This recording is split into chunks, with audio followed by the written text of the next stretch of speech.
There are moments in human history when the sky stops being merely a backdrop and profoundly transforms into a conversation, a dialogue between the known and the utterly unknown. As you lend your ear to these words, something extraordinary is unfolding far behind the sun, something veiled from our direct gaze. It arrived in our cosmic neighbourhood 3 months ago, moving with a velocity that defies the natural expectations we hold for celestial wanderers. 7 distinct space agencies have collectively, almost conspiratorially, labelled it merely a comet. Yet their official pronouncements whisper of a convenience, a narrative crafted to soothe, for comets simply do not behave as this object, designated 3I Atlas, has demonstrated. On October 3rd, a fleet of Mars orbiters, instruments finely tuned to the rust-red topography of the red planet, captured images during the object's closest approach to our planetary neighbour. The European Space Agency, ESA, in a display of what appeared to be transparency, released their photographs 4 days later. They depicted a fuzzy white dot, some 30 million kilometres away, a blurred enigma. Their accompanying statement offered an explanation. Their equipment was designed for Martian geology, they claimed, not for profound deep space visitors. It was the best they could do. But here is where the narrative begins to fray, where the carefully constructed facade shows its first cracks. What they conspicuously omitted was this. On that very same day, NASA's Mars Reconnaissance Orbiter, MRO, equipped with HiRISE, the most powerful camera ever dispatched to another planet, was perfectly positioned. HiRISE possesses an unparalleled acuity, capable of distinguishing objects the size of a kitchen table on Mars's surface from its orbital perch. At a distance of 30 million kilometres, it should have resolved 3I Atlas down to structures a mere 30 kilometres across, a resolution 10 times superior to anything ESA managed to capture. These images exist, they were taken, and as of today, October 19th, they have not seen the light of public scrutiny. The official explanation, delivered with the practiced ease of bureaucratic deflection, points to a government shutdown. Over 15,000 NASA employees furloughed, website updates ceased, communications frozen, a suffocating bureaucratic paralysis at the precise moment humanity hungers for clarity. But the European Space Agency remains unaffected by the transient squabbles of American politics. Neither does China's National Space Administration. Neither does the UAE Space Agency. All of them had orbiters poised and watching. All of them have maintained a conspicuous, unsettling quietude regarding their highest resolution data. The silence in this context begins to sound less like absence and more like a carefully orchestrated symphony of omission. If you find this unfolding narrative as fascinating and unsettling as I do, if it stirs a primal curiosity within you, consider subscribing. This story is unfolding in real time, and its next chapter might well be written before this video even concludes. Tell me in the comments where you're watching from, what time it is there, and whether you believe we are truly being shown the entire picture. Chapter 1. The Object That Shouldn't Exist. Let us begin with the bedrock of certainty, the irrefutable facts. On July 1st, 2025, the Atlas Survey Telescope in Chile, a tireless sentinel scanning the cosmos, detected something moving through the constellation Sagittarius. Such detections are not unusual. Atlas constantly unearths asteroids. That is its designated purpose. But within mere hours, a profound peculiarity in this object's trajectory seized the attention of astronomers. The preliminary orbit looked unequivocally wrong, too fast, too straight. It was accelerating through space at 58 kilometers per second relative to the Sun, a velocity that is precisely twice the escape velocity of our solar system. This was no mere asteroid, dislodged from the main belt between Mars and Jupiter. This was no comet, shaken loose from the distant Oort cloud by the gravitational whisper of passing stars. This, unequivocally, came from somewhere else. By July the 2nd, the Minor Planet Center, the world's authoritative clearinghouse for celestial objects, had confirmed its interstellar provenance, 3I Atlas. The 3I designation itself is a stark declaration: interstellar. It marked the third confirmed visitor from beyond the confines of our solar system, following the enigmatic Oumuamua in 2017 and the icy wanderer Borisov in 2019. We have, by now, learned to recognise their signatures: the hyperbolic trajectory, the impossible speed that belies a solar system origin, the arrival from directions no homegrown object could possibly come from. But 3I Atlas was profoundly different from its two predecessors in ways that are not merely academic, but deeply significant. Oumuamua, a silent, elongated, tumbling shadow, arrived from above the plane of our solar system, tilted at a jarring 123 degrees relative to Earth's orbit. Borisov, the second interstellar guest, swooped in at 44 degrees.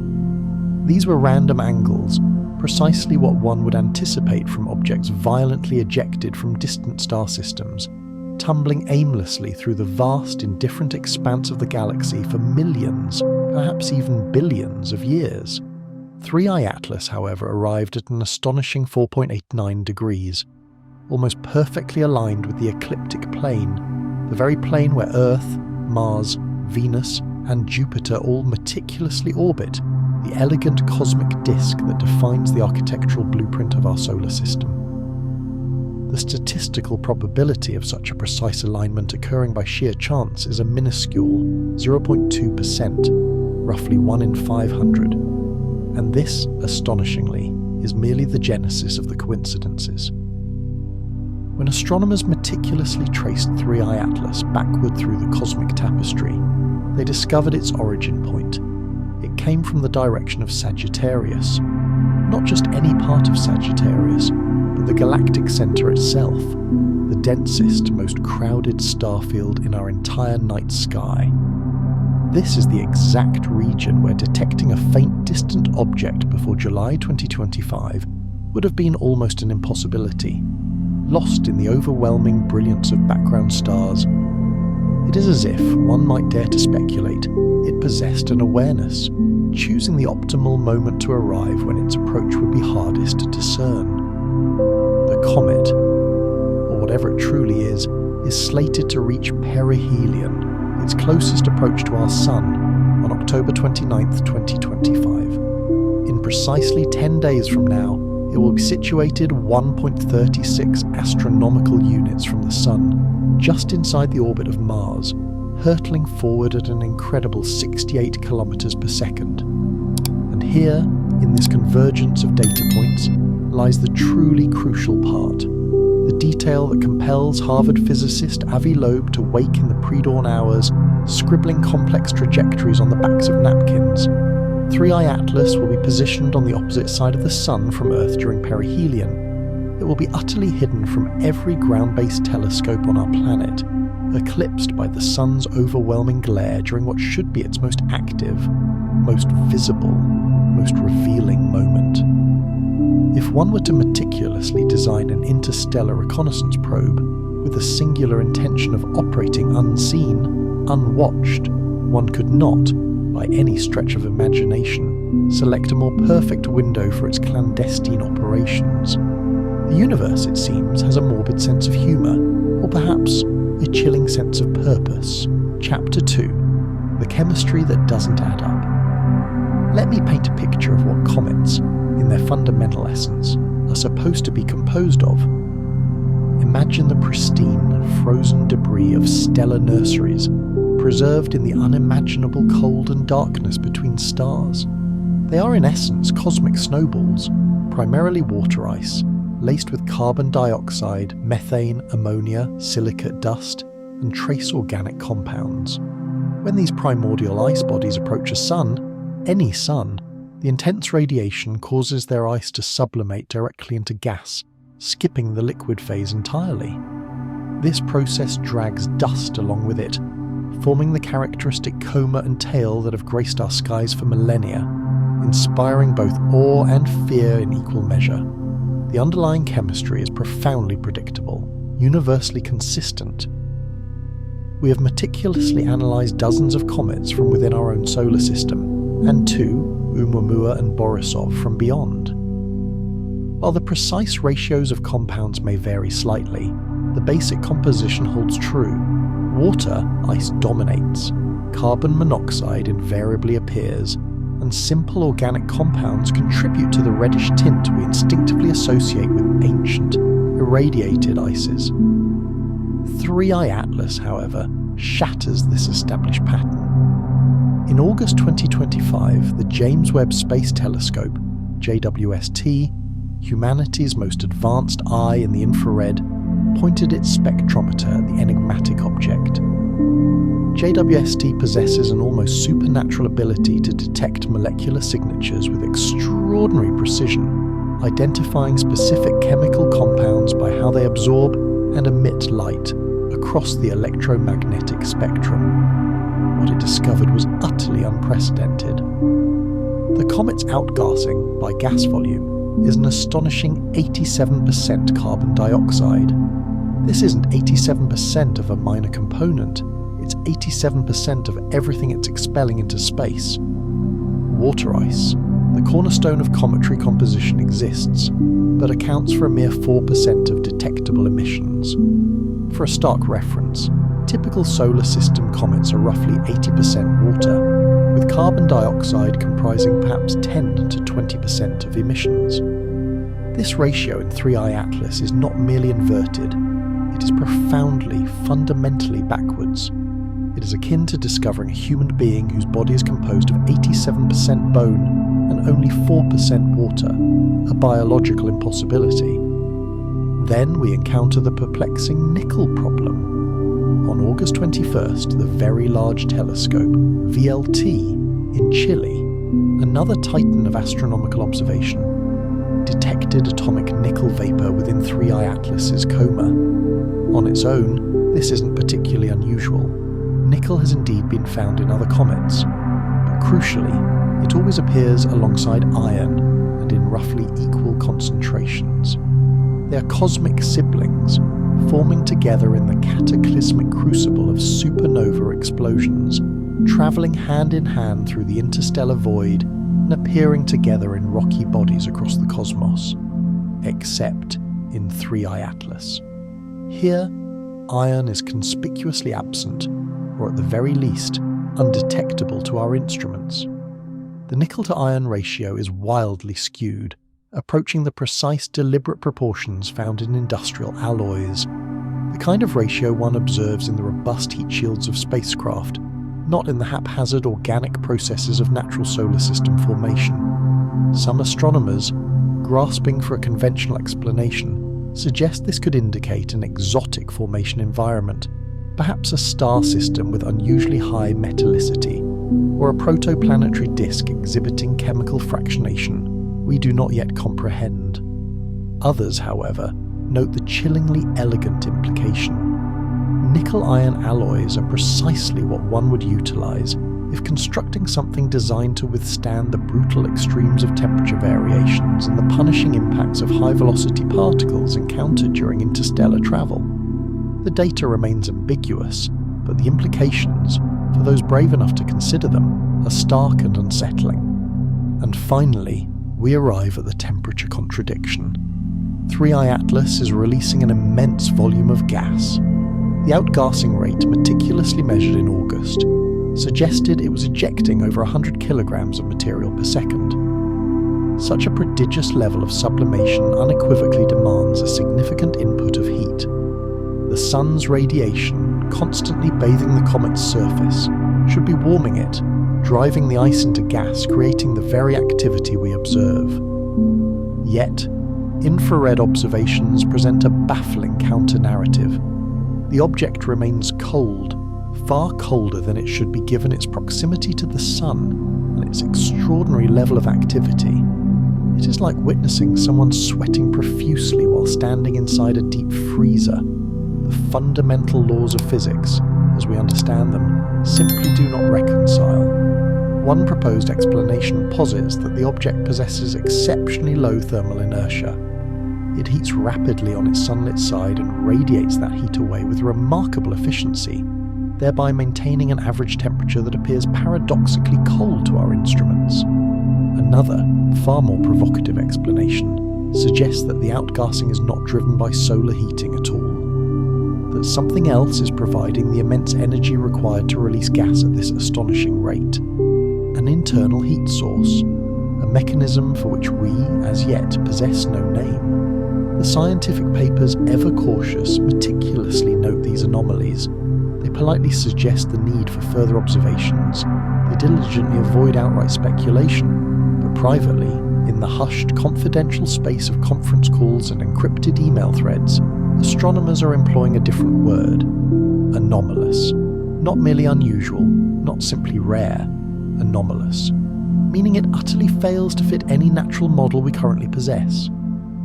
The implication hangs heavy in the cosmic silence. Chapter 3. The images no one can see. Let us delve into the events of October 3rd, a date that may one day be etched into the annals of human history. On this pivotal day, 7 distinct spacecraft, representing 4 disparate space agencies, were meticulously positioned to observe 3I Atlas as it performed its closest pass to Mars. This was, without question, the single best opportunity humanity had been granted to capture detailed images of the enigmatic visitor. Mars's orbital path serendipitously placed its formidable fleet of orbiters squarely between Earth and the comet, offering a perspective utterly impossible to achieve from our home planet. ESA's ExoMars Trace Gas Orbiter, ESA's Mars Express, NASA's Mars Reconnaissance Orbiter, NASA's MARVIN, China's Tianwen-1, the UAE's Hope Orbiter, and from the dusty Martian surface itself, NASA's Perseverance rover. The mission plans had been painstakingly filed months in advance. Observation windows were calculated with exquisite precision, instrument parameters optimized to their absolute limits, every detail meticulously prepared. Everything, it seemed, was ready. Then the images began to trickle in. On October 7th, ESA released their photographs. The ExoMars Trace Gas Orbiter captured 3I Atlas as a fuzzy white dot, a ghost against the backdrop of a star field. The exposure time, they reported, was 5 seconds, pushed to the absolute limits of what the Cassis camera could handle, without succumbing to oversaturation from background stars. The result, a barely resolved coma, no discernible nucleus, absolutely no structural detail, nothing, frankly, that a decent amateur telescope on Earth couldn't have captured with similar, if not superior, clarity. ESA's press release was laden with apology, almost offensive in its tone. This was a very challenging observation for the instrument, they explained. The comet is around 10,000 to 100,000 times fainter than our usual target. Translation: our cameras are purpose-built for photographing bright Martian cliffs from a few hundred kilometers away, not faint comets 30 million kilometers distant. Fair enough. Not every instrument is suited for every job, but NASA's Mars Reconnaissance Orbiter, and specifically its HiRISE camera, represents an entirely different class of technological marvel. HiRISE, as previously mentioned, is the most powerful camera ever sent to another planet. Its angular resolution is so precise that from Mars orbit, at an altitude of 300 kilometers, it can resolve objects as small as 30 centimeters across, the dimensions of a kitchen table, a small boulder, individual rocks in a landslide. At a distance of 30 million kilometers from 3I Atlas, HiRISE possessed an angular resolution of approximately 30 kilometers per pixel. That is 10 times better than what ESA achieved. 10 times more detail, 10 times more information. If there are structures, if there are geometric patterns, if there is anything about this object that fundamentally diverges from the prosaic narrative of a natural comet, HiRISE would have seen it. Those images were taken. The observation window was scheduled, the spacecraft was perfectly positioned, the data was meticulously collected and transmitted back to Earth. And yet, as of October 19th, 8 days after ESA's release, those images have not been publicly disclosed. NASA's official statement, again, cites the government shutdown. Over 15,000 employees furloughed, website updates suspended, no staff available to process requests, no personnel to draft press releases. It presents a completely plausible explanation for a temporary delay in the publication of non-critical scientific data, except for 3 critical problems that undermine its credibility. First, the shutdown commenced after the flyby. October the 1st marked the start of the shutdown. October 3rd was the date of the observations. NASA had a crucial 48-hour window with full staff to begin processing and releasing time-critical scientific data. Second, ESA, a European agency utterly impervious to the vicissitudes of American political dysfunction, released their images on October 7th. They published what they had within days. NASA could have, and arguably should have, done the same before the shutdown took effect. Third, and most importantly, the other space agencies have also withheld their best data. China's Tianwen-1 orbiter carries the Mars Orbiter camera, possessing moderate resolution capabilities, and was in perfect position for the flyby. No images released, no press statements, complete unnerving radio silence. The UAE's Hope orbiter, equipped with the Emirates Exploration Imager, an instrument specifically engineered for capturing detailed atmospheric and surface imagery, was also perfectly positioned for observation. Also silent. Multiple space agencies, multiple sovereign governments, disparate bureaucracies, distinct priorities, independent political systems, all simultaneously unable or unwilling to release their highest resolution observations of what is arguably the most scientifically significant object to visit our solar system in years. The pattern is too stark to ignore. You do not coordinate silence by accident. You coordinate silence when everyone witnessed the same thing, and no one as yet knows precisely how to explain it. Chapter 4. What amateur astronomers saw. While the professional agencies remained locked in their unnerving silence, a different kind of observation began to percolate through the global consciousness. Backyard astronomers, those tireless, passionate seekers who defy the limitations of budget and bureaucracy, began sharing their own compelling observations. On October 3rd, the very same day as the Mars flyby, a Portuguese amateur astronomer operating under the Reddit username Dobsonian Power uploaded an image that immediately rocketed into viral infamy. He had been diligently tracking 3i Atlas using a solar telescope, hardly the ideal equipment for faint deep space objects, but serviceable enough with aggressive digital enhancement techniques. The image he presented showed something profoundly unexpected within the diffuse glow of 3i Atlas's coma.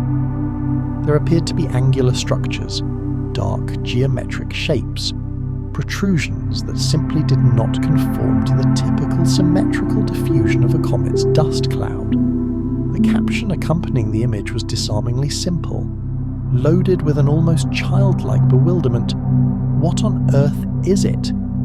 Within 6 hours, the post had been shared and dissected across every major astronomy forum and subreddit, igniting a fervent, often polarized debate. The reaction immediately cleaved into 2 distinct camps. One group, electrified by the apparent anomaly, saw clear, irrefutable evidence of artificial structures. For them, this was proof, finally, that 3i Atlas was not merely what mainstream science claimed it to be.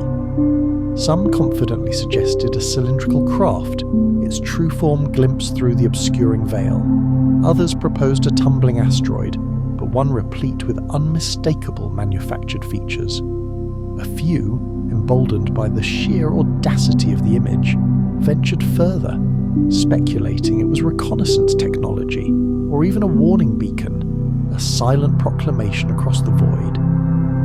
The opposing group, grounded in scientific skepticism, dismissed it outright as a classic instance of pareidolia, the innate human tendency to perceive meaningful patterns where none objectively exist, amplified, they argued, by inappropriate equipment and overly aggressive image processing. Solar telescopes, they correctly pointed out, employ specialized filters designed for observing the sun's extreme brightness. Pointing such an instrument at a faint comet millions of kilometers away, they contended, is akin to attempting to use a welder's mask as binoculars. You're demanding the equipment perform a task for which it was fundamentally not designed. Add aggressive digital enhancement to compensate for the inadequate setup, and you are, in essence, inviting an algorithm to invent details that are not genuinely present in the original data. Here, however, is where the story truly takes an intriguing turn. Dobsonian Power is no random internet conspiracy theorist. His YouTube channel, a testament to years of dedication, has meticulously documented legitimate astrophotography for over a decade. His videos feature detailed equipment lists, careful methodology, and image processing workflows explained step by step, demonstrating a profound understanding of his craft. He knows precisely what he is doing, and crucially, he understands his own limitations. And when pressed about the anomalous structures in his image, he did not double down with dogmatic certainty. Instead, he acknowledged uncertainty, promising to observe again when 3i Atlas emerges from behind the sun in December. His response was measured, scientific, appropriately cautious, a demeanour that makes the immediate, coordinated debunking campaign that followed even more suspicious. Within 24 hours of his post, multiple astronomy news websites published articles specifically addressing his image. Headlines screamed, "Amateur telescope captures strange 3i Atlas image. Here's why it's not what it seems." The timing felt remarkably deliberate, the tone defensive, almost urgent.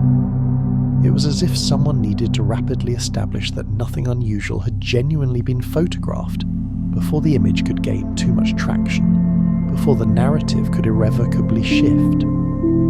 Then, the enhancement wars began. Users across Reddit, Twitter, and various dedicated forums started downloading the original ESA images and subjecting them to their own processing algorithms. Some employed standard astronomical stacking techniques designed to clarify faint signals. Others deployed AI upscaling tools specifically engineered for enhancing low-resolution photos. A few, abandoning all pretense of scientific rigor, went full chaos, utilizing machine learning models trained to reconstruct details from extremely limited data sets. The results, as expected, varied wildly. Some images showed nothing more than slightly sharper versions of the same fuzzy dot. Others, however, revealed distinct geometric patterns, edges, structures that appeared far too regular, too intentional, to be mere natural ice and rock. The inherent problem, of course, is that once you embark on aggressively processing an image, especially with AI tools, you're no longer truly looking at what is actually there. You are, instead, observing what an algorithm thinks should be there, based on its vast training data. Train an AI on thousands of images of spacecraft, then instruct it to enhance a blurry dot, and it might very well invent spacecraft-like details because that is what it has learned to recognize as structure. It becomes a scientific dead end, wrapped in the alluring illusion of clarity. But the sheer proliferation of these enhanced images had a profound, albeit unintended, effect. They muddied the waters so thoroughly that distinguishing between genuinely legitimate, if ambiguous, observations and outright fabrications became nearly impossible. Within 48 hours of the ESA photo release, dozens of purportedly enhanced versions were circulating online. Some depicted metallic surfaces, others showed what looked like solar panels, antennae, thruster arrays. A few even included blinking running lights. Most were, to the discerning eye, obviously fake. Digital art conjured by individuals with an abundance of time and an excess of Photoshop skill. Yet mixed within this cacophony of noise were a handful of images that felt different. More subtle, less sensational. Images that displayed just enough unusual regularity to make you genuinely wonder if something real was being deliberately obscured by the overwhelming flood of obvious hoaxes. And while everyone was fiercely arguing about the minutiae of image processing techniques, a far more interesting question went largely unasked. Why did the amateur, equipped with suboptimal gear, capture something that made professional astronomers nervous enough to immediately deploy coordinated debunking campaigns, while the professionals, armed with perfect equipment, stubbornly refused to show us what they saw? Chapter 5. The Leak That Won't Go Away. On October 4th, a single, anonymous post appeared on 4chan's paranormal board, a digital realm often dismissed as the breeding ground of speculation and half-truths. The title was stark, almost chilling in its simplicity: ESA Data Leak. The post commenced with a claim of credentials, specific enough to lend it a veneer of legitimacy, yet vague enough to meticulously preserve the author's anonymity. I am a doctoral researcher working with the European Space Agency, with continuous access to the combined observational data of 3i Atlas. Internet leaks in this hyper-connected age are ubiquitous. Most are effortlessly dismissed as flights of creative fiction or mischievous trolling. But this one was different. The sheer level of technical detail, the precise scientific language, was profoundly unsettling. The poster did not indulge in wild, sensational claims of alien invasions or descriptions of glowing craft or mysterious transmissions. Instead, they meticulously laid out a series of specific, quantifiable observational anomalies that, if true, would fundamentally shatter our conventional understanding of what 3i Atlas actually is. The first anomaly they cited was chemical impossibility. According to the post, meticulous spectroscopic analysis indicated that 3i Atlas was releasing approximately 100 kilograms of nickel gas per second, but with almost no ion emission. In the vast, intricate dance of normal stellar and planetary chemistry, nickel and iron are, as previously noted, inseparable twins. They form together in the fiery heart of supernova explosions. They traverse the interstellar void in lockstep. They appear together invariably in comets and asteroids. Finding abundant nickel with virtually no iron, the poster argued, is akin to discovering smoke without fire. It utterly violates basic assumptions about how matter behaves in natural cosmic environments. We now know from publicly published VLT observations that the nickel emission is indeed real. The anonymous poster got that crucial detail right. What remains maddeningly unclear is whether the perplexing absence of iron is merely a measurement error, or a genuine, deeply significant anomaly. The second anomaly described was a thermal contradiction. The object, the poster claimed, is releasing massive amounts of gas and dust, the characteristic signature of an active comet being intensely heated by the sun. Yet, infrared observations stubbornly showed it remains cold, far colder than it should be given its astonishing outgassing rate and its perilous proximity to solar radiation. The poster's vivid simile, comparing it to witnessing someone sweating profusely while standing inside a freezer, captured the profound scientific dissonance. Again, published papers have now independently noted this thermal anomaly. The post, despite its anonymous origin, was describing real, hard data. The third anomaly, dubbed trajectory precision, referenced what Avi Loeb had already been articulating publicly. That 3i Atlas arrived with an orbital inclination of a mere 4.89 degrees relative to Earth's ecliptic plane. But the 4chan poster added a chilling detail that Loeb in his public statements hadn't emphasized.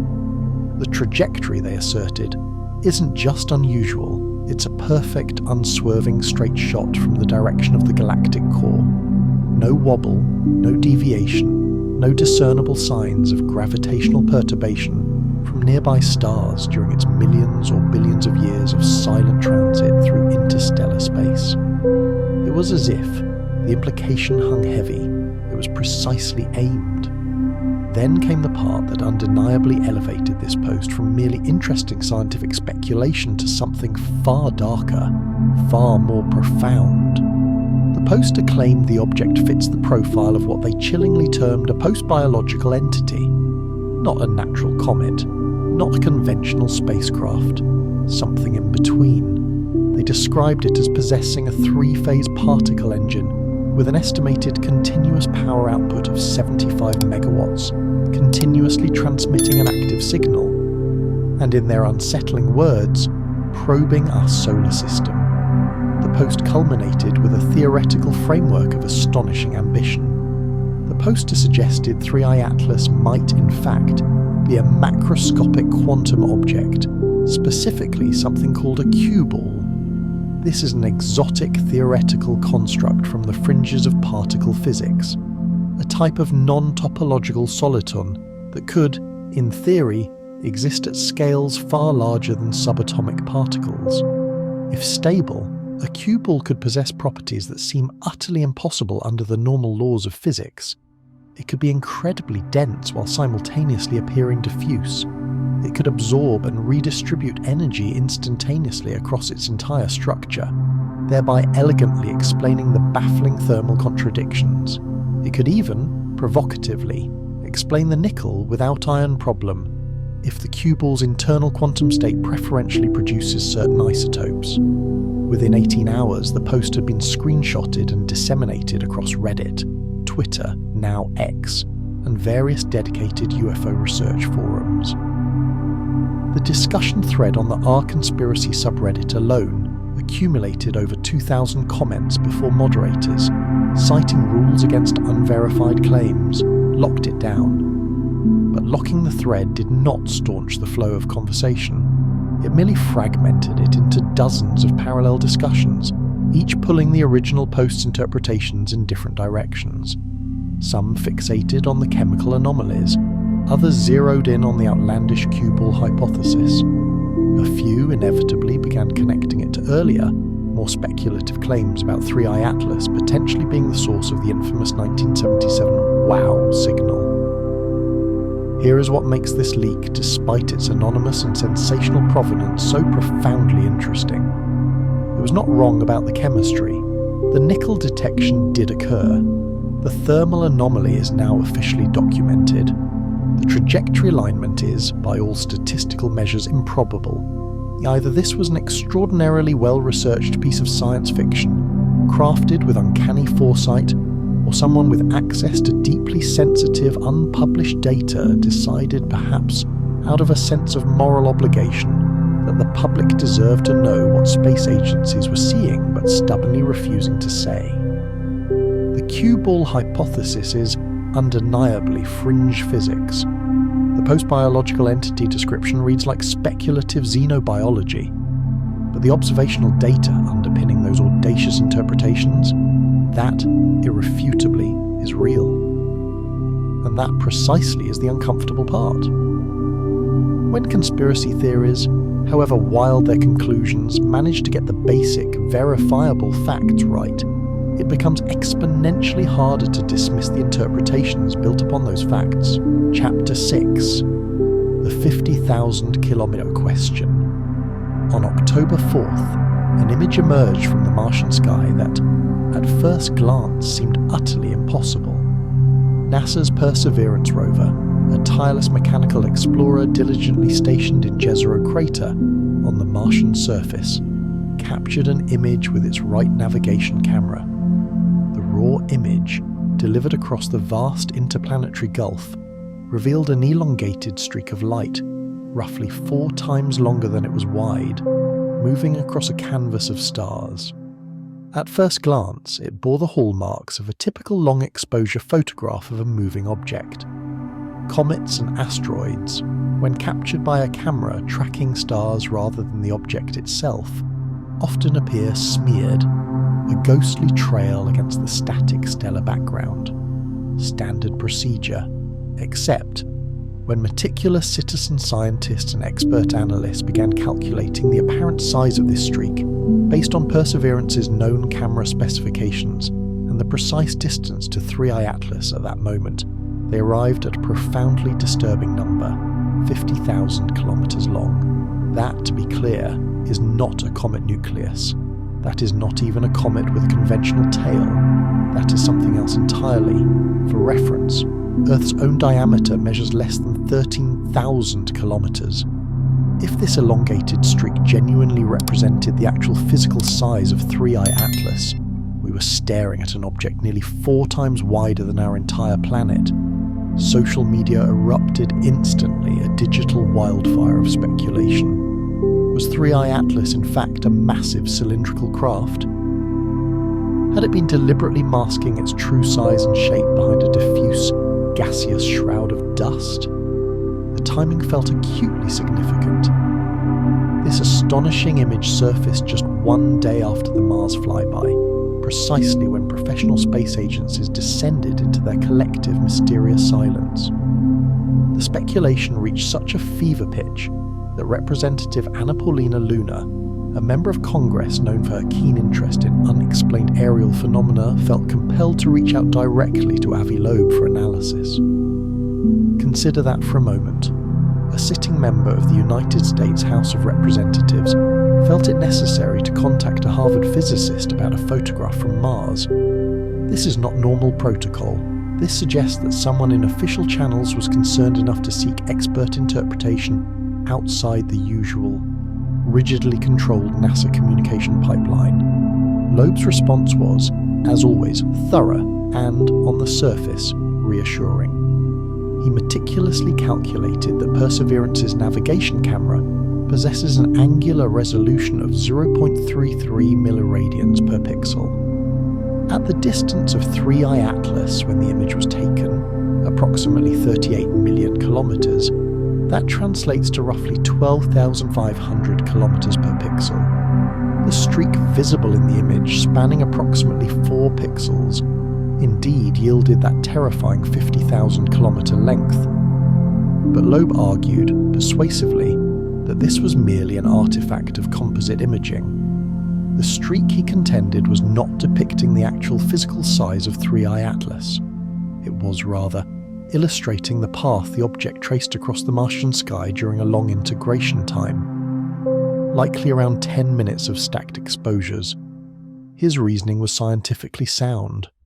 Mars orbits the Sun at 24 kilometers per second. 3I Atlas was travelling at 67 kilometers per second relative to the Sun, but in the opposite direction, yielding a relative velocity of over 90 kilometers per second compared to Mars. Over a 10-minute period, that translates to precisely 54,000 kilometers of travel, perfectly matching the observed streak length. The elongated shape, he concluded, was not the object itself. It was the object's motion, smeared across time, case closed. The cylinder theory debunked by basic physics and careful mathematics. Right. Except, Loeb included one crucial, almost throwaway sentence in his analysis, a sentence that conspiracy theorists, ever vigilant, latched onto like a lifeline. He wrote, "If the navcam images represent single snapshots with an exposure time below 3.28 seconds, then the brightness and angular length of the observed source imply that it is not 3I Atlas. In that case, the source might be much closer to the camera, capable of being smeared into an elongated image with a smaller spatial size and a smaller speed.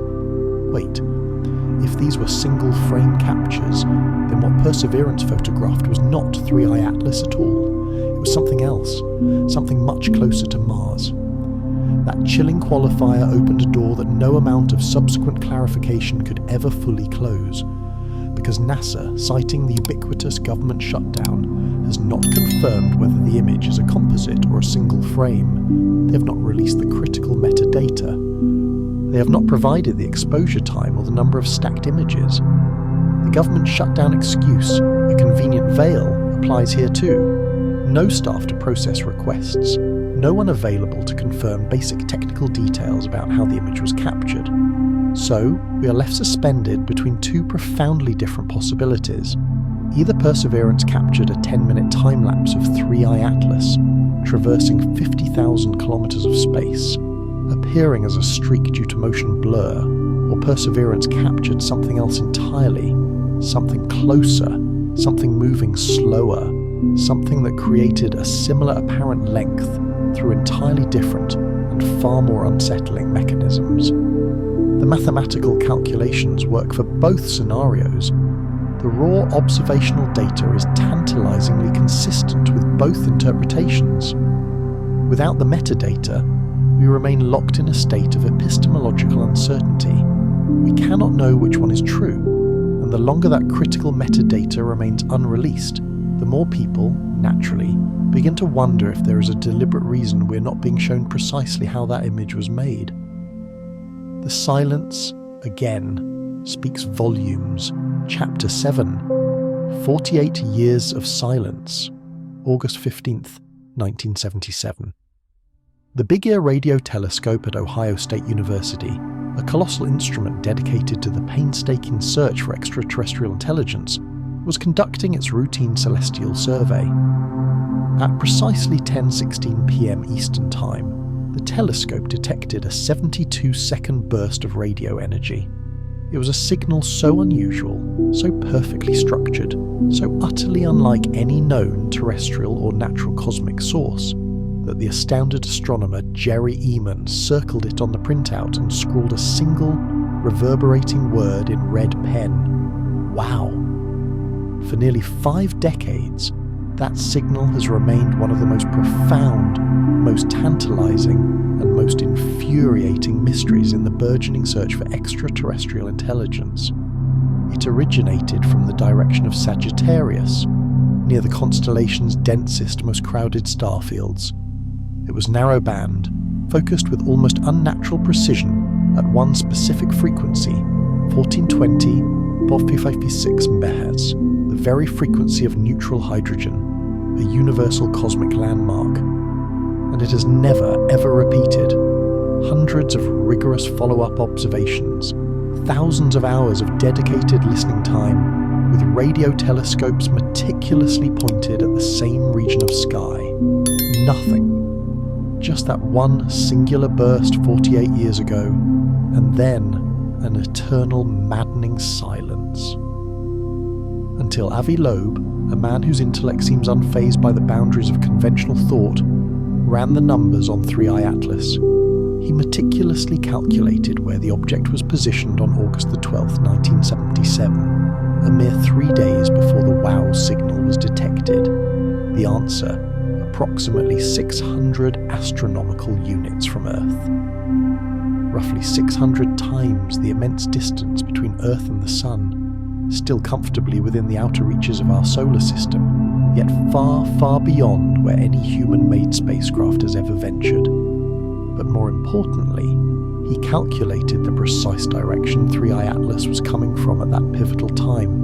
Right ascension, 19 hours 40 minutes, declination plus 19 degrees.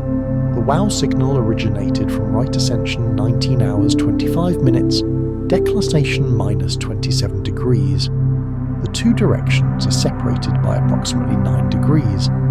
In the incomprehensible vastness of space, with random objects potentially approaching from literally any possible direction, the statistical probability of this alignment by chance is an infinitesimally small 0.6%.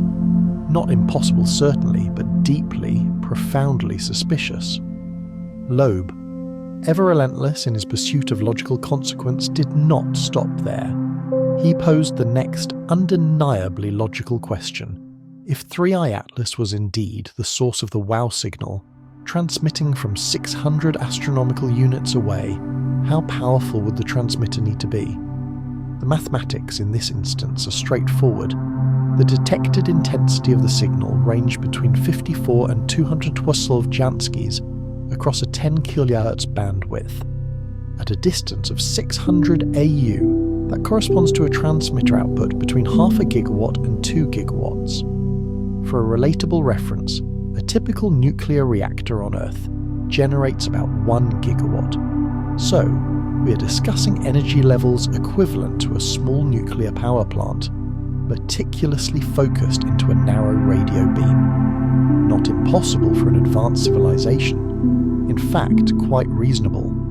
If one were attempting to send a detectable signal across vast interstellar distances without squandering precious energy on omnidirectional broadcasting.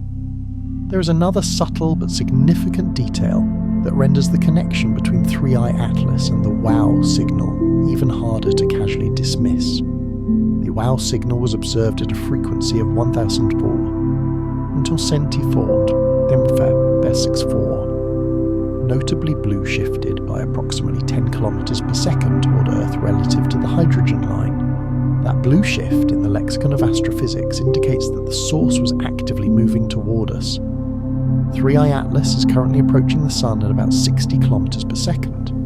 Loeb suggests that if this object possesses manoeuvring capability, it could have been moving slower in 1977, then subsequently accelerated after detecting the tantalizing presence of habitable zone planets within our solar system. A reconnaissance pulse, a radar scan perhaps, checking for the telltale signs of a technological civilization before committing to a closer approach. Here is what makes this entire speculative connection so utterly frustrating. It would be trivially, almost embarrassingly easy to check. Point a radio telescope, any radio telescope, at 3I Atlas. Listen at the hydrogen line frequency. If it is transmitting, we would know within hours. If it is silent, the WOW signal connection is likely nothing more than an improbable coincidence. A simple test, a definitive answer.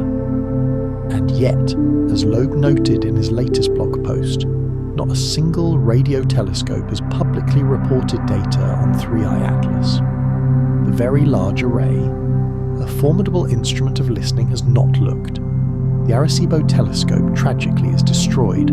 The Green Bank telescope has not published observations. Even SETI, the organisation literally dedicated to finding extraterrestrial signals, has not publicly announced any monitoring efforts. The silence emanating from the radio astronomy community is, in this context, deafening. Some argue that 3I Atlas is simply too faint, too distant, too deeply embedded in the background noise of the galactic plane to yield useful radio data. They contend that precious telescope time is a finite resource and should be allocated to more promising targets.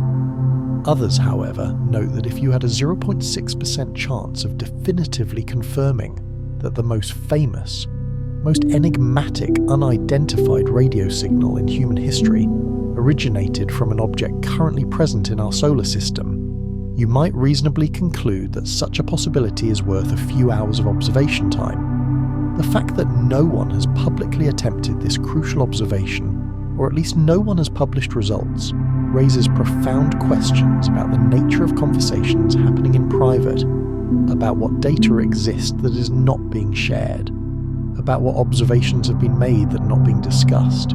Because if someone did point a telescope at 3I Atlas and detected a signal at 1420 MHz, what precisely would they do with that information? Publish immediately? Verify with multiple independent observations? First, contact government agencies for guidance on how to announce that we have detected an active transmission from an interstellar object. The scientific method in its purest form demands immediate publication, full transparency. But the social and political implications of unequivocally confirming extraterrestrial technology within our solar system are so monumental, so utterly profound, that even scientists who are, after all, human, might well hesitate before clicking the submit button on that paper. And in that hesitation, in that agonizing gap between initial observation and subsequent publication, silence itself becomes its own chilling kind of data. Chapter 8. The Path That Shouldn't Exist. Imagine, if you will, the sheer improbability of throwing a dart at a globe from across a cavernous room, blindfolded. Now, compound that improbability by imagining that the dart not only strikes the globe but lands precisely within a few degrees of the equator. That, roughly, encapsulates the statistical improbability we're grappling with when we meticulously analyse how 3I Atlas entered our solar system. Objects traversing the vast, silent stretches of interstellar space can, by the immutable laws of probability, arrive from literally any direction. They should be randomly distributed across the celestial sphere, swooping in at every conceivable angle. The galaxy, in its glorious, terrifying reality, is profoundly three-dimensional. Stars orbit the galactic centre in every possible orientation, and the objects violently ejected from those systems possess no preferred alignment with the delicate two-dimensional plane of our own solar system. And yet, 3I Atlas arrived with an orbital inclination of a mere 4.89 degrees, less than 5 degrees, relative to Earth's ecliptic plane. This places its arrival angle within less than 1% of all possible trajectories. Avi Loeb, with a persistence that borders on obsession, has hammered this point home in every interview, every blog post, every public statement since July. The trajectory is not merely anomalous, it is profoundly, statistically unlikely for a random interstellar object. To grasp the full weight of this anomaly, one must truly conceptualize how objects journey through the galaxy. Stars within the Milky Way disk certainly orbit the galactic centre with an average velocity, an elegant dance around the central supermassive black hole. But they also possess random, chaotic motions, up and down, side to side, like a swarm of bees buzzing unpredictably around a hive. That inherent randomness means that objects ejected from other star systems should, statistically speaking, arrive at our solar system from all directions with roughly equal probability. There is no cosmic preferred direction, no celestial highway that funnels interstellar visitors neatly into our ecliptic plane. And before someone, clutching at conventional explanations, suggests that perhaps objects originating from the Milky Way disk naturally arrive at shallow angles, Loeb has already meticulously addressed that counter-argument. The galactic disk itself is tilted at approximately 60 degrees relative to our solar system's ecliptic plane, a staggering angle more than 10 times larger than the inclination of 3I Atlas. If this object genuinely originated from a typical star system within the galactic disk and was ejected randomly, we would, unequivocally, expect it to arrive at a steep angle, not a shallow one. The alignment, in this context, is precisely backwards from what galactic geometry would predict. Compare 3 Atlas to the only other interstellar objects we have ever unequivocally detected. Oumuamua, discovered in 2017, arrived with an inclination of 123 degrees, wildly tilted, plunging into our system from above the solar system plane. Tsusa-Borisov, spotted in 2019, exhibited an inclination of 44 degrees, still steep, still entirely consistent with a random arrival from the vastness of interstellar space. Both of those objects behaved exactly as expected for natural interstellar visitors. 3I Atlas, however, is the glaring outlier, the anomaly, the one that fundamentally refuses to fit the established pattern. Loeb calculated the probability of this alignment, assuming truly random directions at less than a 1% chance. Some of his more conservative colleagues pushed back, suggesting that perhaps his statistics were too stringent, too conservative. Perhaps the true probability, when one meticulously accounts for various selection effects and observational biases, is closer to 5% or even 10%. Fine. Even at a generous 10%, you're still looking at something that, by pure chance, should only occur once in every 10 interstellar objects we detect. And we have to date only detected 3. The odds of the third one being the singular rare exception rather than the rule are profoundly not in favour of mere coincidence. Now, layer that unsettling improbability on top of everything else we have discussed. The WOW signal alignment, also less than a 1% probability. The inexplicable chemical anomalies, abundant nickel, but a stark, perplexing absence of iron. The baffling thermal contradictions. The infuriating absence of high-resolution images from multiple disparate space agencies. The unsettling timing of a government shutdown occurring at the precise moment we require NASA's utmost clarity. Any single one of these anomalies taken in isolation could conceivably be explained away. A mere coincidence, a measurement error, bureaucratic incompetence. But when you begin stacking anomalies, when you begin multiplying these individually small probabilities together, the compound improbability becomes exponentially harder to dismiss. There is a powerful principle in statistics known as the prosecutor's fallacy. It describes the dangerous mistake of treating multiple independent low-probability events as if they are inherently related, when they are in fact merely random coincidences that happen to cluster together. If you flip a coin enough times, eventually you will witness 10 heads in a row. It does not by itself imply that the coin is rigged. It simply means you flipped it a sufficient number of times for unlikely sequences to occur. Skeptics will vigorously argue that this is precisely what we are observing with 3I Atlas, a perfectly natural comet that happens, by a breathtaking series of chance occurrences, to possess several unusual but ultimately explainable properties that coincidentally appeared together in the same object. Unlikely, to be sure, but not impossible. The counter-argument, however, is equally valid, equally compelling. If something walks like a duck, quacks like a duck, swims like a duck, and possesses the unmistakable DNA of a duck, at some point, perhaps, you have a solemn obligation to consider the distinct possibility that it might, in fact, genuinely be a duck.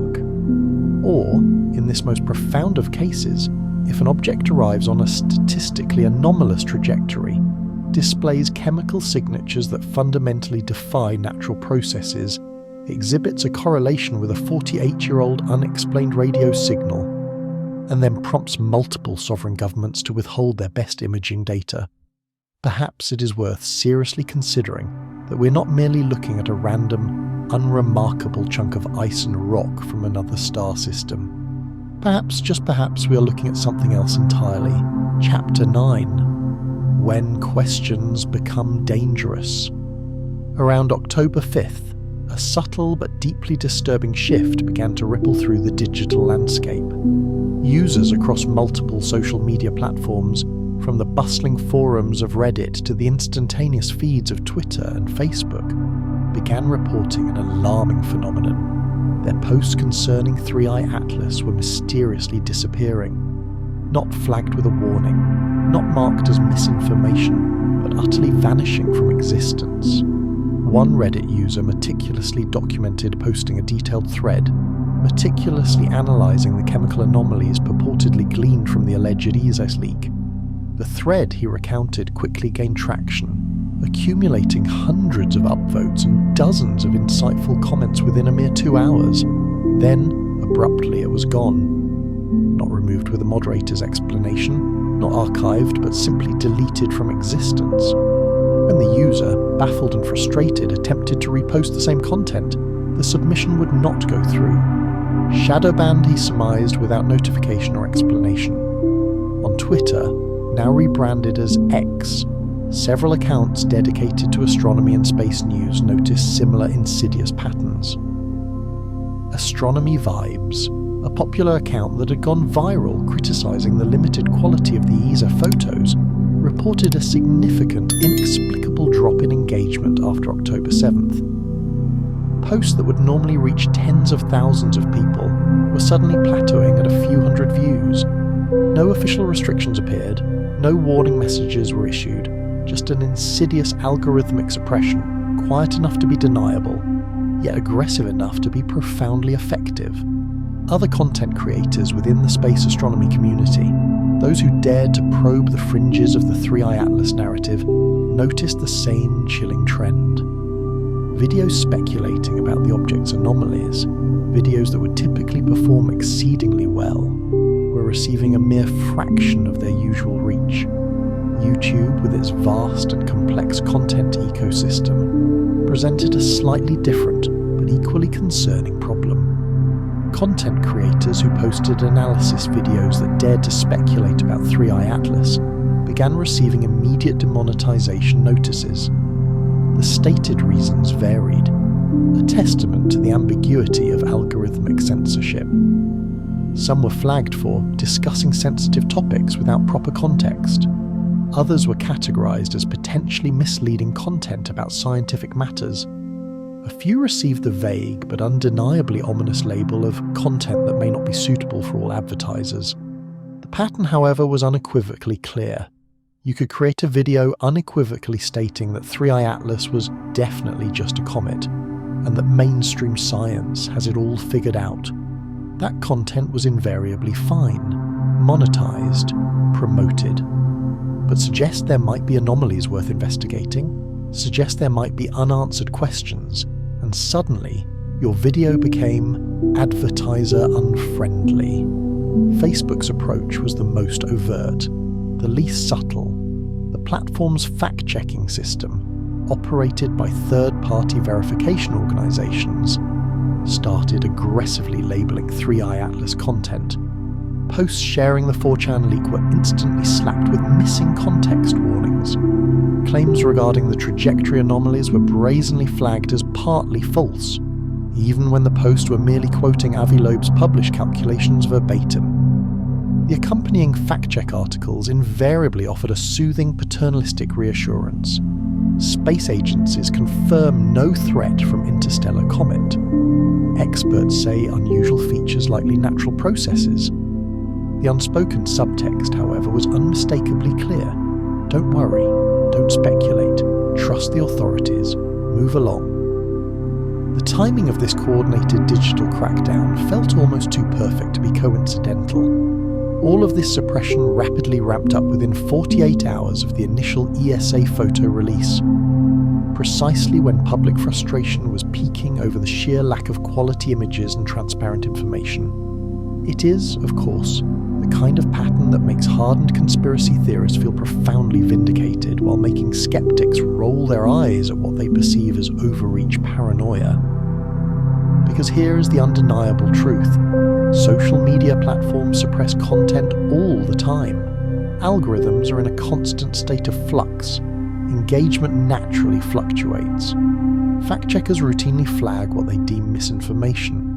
These are, in isolation, normal, expected platform operations, not necessarily smoking gun evidence of coordinated censorship. Unless there is a discernible pattern, unless it is all happening at once, unless it is meticulously targeting one specific topic, precisely at the moment when public interest is at its absolute highest, and official answers are most conspicuously absent, some creators, displaying a remarkable adaptive ingenuity, began resorting to coded language to evade suppression. Instead of directly naming 3i Atlas, they would refer to the visitor, or the object. Instead of using loaded terms like alien or extraterrestrial, they would employ more neutral, scientifically palatable descriptors such as non-terrestrial or anomalous. It was like witnessing in real time the organic development of a new vocabulary, a secret language emerging to discuss something the platforms clearly did not want discussed openly. It was, in essence, the Streisand effect playing out in the digital realm. The more the content was suppressed, the more people instinctively assumed there was something profoundly worth hiding. The more aggressively fact-checkers pushed back, the less people trusted the official narrative. Every desperate attempt to manage and control the conversation only served to amplify the insidious suspicion that the conversation needed to be managed in the first place. Chapter 10. The Moment We Can't Watch. October 29th and 30th. Mark these dates indelibly in your mind. As you are listening to these very words, 3i Atlas is less than 10 days away from its perihelion, its closest, most perilous approach to our Sun. It will pass at a distance of approximately 22 million kilometers, just inside the orbit of Mars. For a natural comet, this is the ultimate moment of truth, a cosmic crucible. The intense, unyielding solar radiation at that proximity should trigger dramatic, even violent outgassing, possibly leading to the object's fragmentation. We have witnessed this spectacle before. Comets draw too close to the Sun, the unimaginable heat becomes overwhelming, and they rupture, breaking apart into countless icy fragments. It is a breathtaking, cataclysmic event when it occurs. And if 3i Atlas is merely an ordinary chunk of ice and rock from another star system, That is precisely what should transpire. But here, once more, lies the profound problem. We will be utterly unable to witness it. 3. I-Atlas will be positioned on the opposite side of the Sun from Earth during its entire perihelion passage. Every single ground-based telescope on our planet, every human eye, will be rendered utterly useless. The object will be irrevocably lost in the Sun's overwhelming glare, completely hidden from observation during what should be its most active, most revealing moment. Some observers have charitably called it unfortunate timing. Others, with a more cynical, perhaps realistic perspective, view it as suspiciously convenient. If one were attempting to execute a clandestine operation, to accomplish a critical task without being observed, one could not, under any circumstances, select a more perfect window. Avi Loeb, with his characteristic directness, has been explicit about the dire implications of what comes next. In his October 3rd blog post, published on the very day of the Mars flyby, he laid out 2 stark, mutually exclusive scenarios. If 3I Atlas is a natural comet, he wrote, it may erupt in a flare of outgassing or break up into icy fragments soon. These unlight will deposit gigawatts of power onto its surface. That immense energy, he explained, must dissipate somehow. For ice and rock, it translates into vaporization, sublimation, and quite possibly catastrophic structural failure. But then Loeb added the chilling alternative.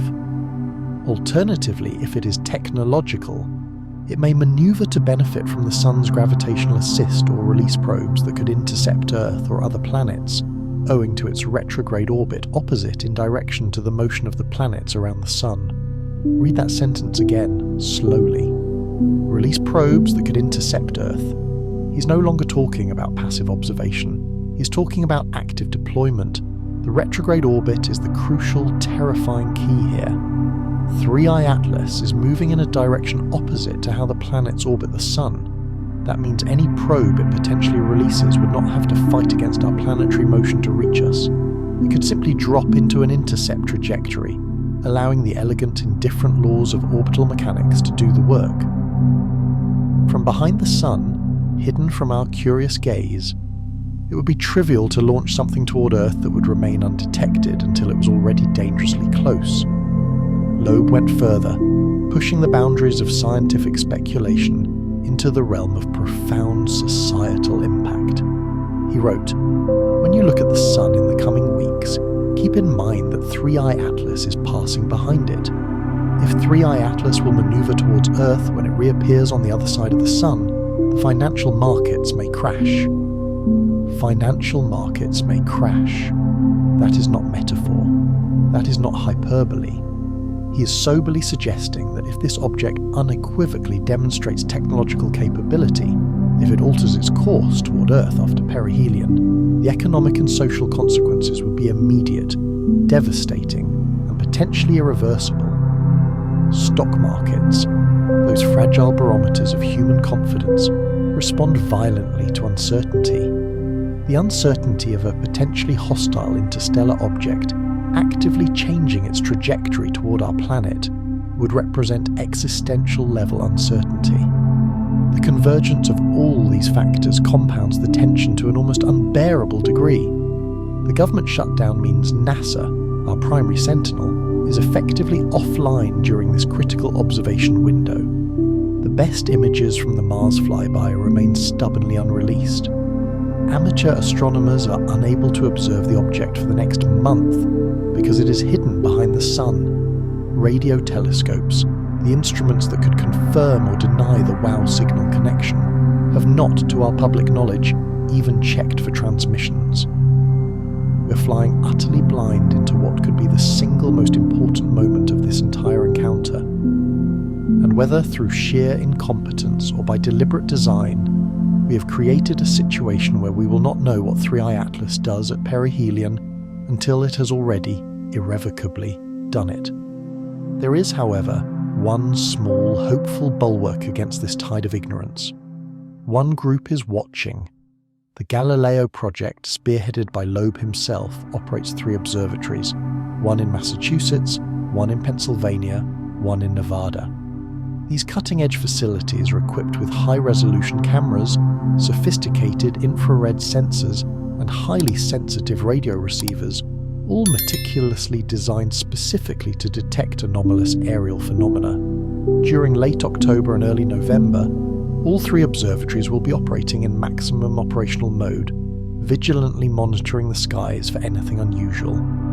If 3i Atlas releases probes, if there is an enhanced surge of UAP activity correlated with its perihelion passage, the Galileo instruments might catch it. Might being the operative word. 3 observatories, however sophisticated, cover only a minuscule fraction of Earth's vast sky. If something comes, and it avoids those specific observation zones, we will, with agonizing certainty, miss it entirely. Chapter 11. What the Sun Hides. When an object ventures too close to a star, the encounter becomes a trial by fire. At just over 1 astronomical unit, solar radiation grows fierce enough to boil away any volatile substance. Water, methane, carbon dioxide, all transformed into gas in seconds. Natural comets, when subjected to such forces, become dazzling spectacles. Their frozen cores erupt into vapour, expanding into vast comas and luminous tails that stretch for millions of kilometres. Many disintegrate entirely, undone by heat and tidal stress. It is not tragedy, it is expected physics. If 3i Atlas breaks apart near perihelion, that would be reassuring. Natural comets die messy deaths. Artificial structures do not. But if it survives, unchanged, unfractured, perhaps even brighter, then the question shifts from observation to comprehension. A few explanations could still fit within known science. It might simply be larger than estimated, its rocky nucleus strong enough to endure the sun's rage. Or perhaps its surface is unusually reflective, bouncing away most of the solar energy instead of absorbing it, just as our most advanced aerospace coatings are designed to do. The more unsettling idea is that it isn't enduring the heat passively at all. It's managing it, actively redistributing energy through internal systems we don't yet understand. Loeb's speculation about a solar assist maneuver becomes critical here. In celestial mechanics, the best moment to alter one's course is at perihelion, where velocity peaks. A small thrust applied then can dramatically change orbit, either propelling a craft out of a system or slowing it into capture. If Atlas is natural, it will sweep past the Sun and continue on its hyperbolic escape path, an interstellar tourist bound for the void. But if it slows down, even slightly, enough to transform that escape into an elliptical orbit, it means something extraordinary. It is choosing to stay. And if it's staying, the question isn't how, but why. Scientific curiosity alone doesn't require capture. Our own Voyager probes, now drifting through interstellar space, never slowed to linger. They gather data and keep going. For something to remain, it must have a purpose that demands time. Construction, deployment, repair, or observation far more intricate than a fleeting pass. The Sun itself becomes a tool, not a threat. The unnerving reality is that we can't see what's happening right now. Atlas, hidden behind the Sun, operates beyond our gaze during its most critical phase. Whether by cosmic coincidence or deliberate strategy, it vanishes exactly when we most need to see it. Chapter 12. The images we're waiting for.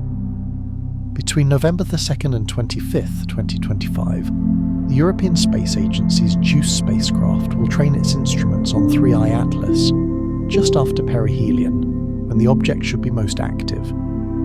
JWST wasn't built for comet studies, it's bound for Jupiter's moons, but its flight path offers a rare, unobstructed vantage.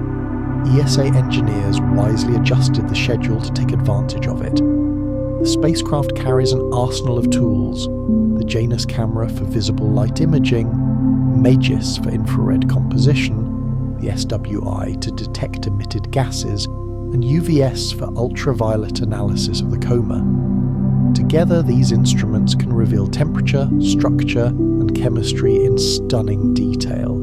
If Atlas behaves like a comet, JWST will capture every outburst and every fracture. If it doesn't, if its emissions or structure diverge from expectation, then those records will show it too. But we won't see any of it soon. The data won't reach Earth until February 2026, a 7-month delay. In that time, scientists will process, calibrate, and interpret the readings before anything reaches the public. Officially, that delay is normal. Bandwidth in deep space is painfully slow. Each bit crawls across hundreds of millions of kilometers. Analysis takes time, yet 7 months also allows for coordination between agencies, between governments, on how to present whatever they found and what not to reveal. By December, Atlas will be visible again from Earth. Amateurs with telescopes will spot it first, then professionals will join in, measuring brightness, orbit, and spectral lines. But the close-up details, the truth of what happened near the Sun, will remain locked inside ESA's servers. Until that data arrives, we exist in a deliberate blindness. The object remains unseen, operating in the Sun's glare, performing whatever task or transformation it was built or destined to perform. Whether that is refueling, signalling, or simply surviving, no one on Earth can yet say.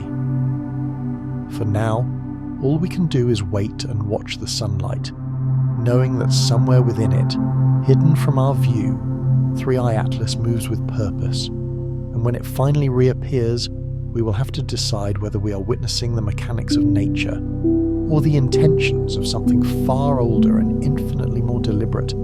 Chapter 13. What building means. Perhaps we've been asking the wrong question. It isn't what 3i Atlas is doing to the Sun, but what the Sun is doing to 3i Atlas.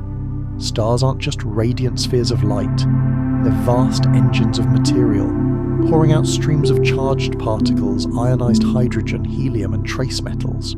To an interstellar traveller, this endless stellar wind would be a perfect refueling station. A probe crossing the void for millions of years would need maintenance, replenishment, raw matter for repairs and replication. And if it were built by a civilization billions of years old, it would see stars not as dangers, but as dependable, renewable resources. The anonymous 4chan leak that mentioned a 3-phase particle engine sounded absurd at first, but conceptually it makes sense. A plasma drive that harvests the Sun's own particles as propellant. Park close to perihelion, collect solar wind, store it, process it, and later accelerate it for thrust. The Sun provides the energy, the craft merely needs to channel it. Such a system would explain the paradoxes, the inexplicable coldness near the Sun, the strange carbon dioxide emissions, the nickel without iron spectrum. If it's using solar plasma as feedstock, its chemistry wouldn't resemble a comet's, it would reflect industry. If it's radiating waste heat efficiently, it would look colder, not hotter, even while processing immense power. Building on Mars has become the sensational phrase, but maybe it isn't constructing cities or monuments. Maybe it's rebuilding itself, repairing, refueling, preparing for whatever stage comes next. Or perhaps it's not building at all. Perhaps it's transmitting, sending home everything it has gathered, the Sun's spectrum, the composition of each planet, the telltale signs of an intelligent civilization on the third world, its noise, its lights, its atmospheric scars of industry. If the probe is transmitting, where does that message go? To its origin, light years away. Even at light speed, the signal would take millennia. But if your civilization thinks in geological epochs, time is no barrier. Maybe the decision about what to do with us has already been made, long before we ever saw the probe. Maybe Atlas isn't the first visitor. Maybe it's the scout, the herald, and far behind it, travelling slower but carrying far greater capability, something else is already coming. If that's true, then the question isn't what it's doing to the Sun. The question is, what happens when the message arrives home? Chapter 14. The Silence of Stars. Astrobiology offers a haunting idea known as the Great Filter, the invisible barrier that prevents most civilizations from reaching the stars. Somewhere between the birth of life and the rise of interstellar intelligence lies a test that almost no one passes. Maybe it's the leap from single-celled life to complexity. Maybe it's surviving one's own technology. Or maybe it still waits ahead of us, unseen. If the filter is behind us, we are the lucky few, the victors of cosmic evolution, heirs to an empty galaxy. But if it is ahead, then the silence we hear isn't emptiness, it's aftermath. Every civilization that reached this point failed whatever came next.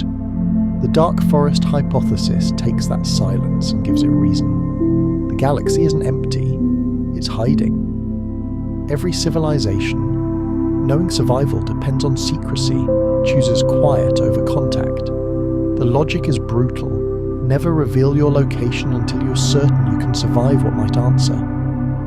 In a dark forest, every mind is both hunter and prey. When you detect another, you decide, strike first or risk extinction.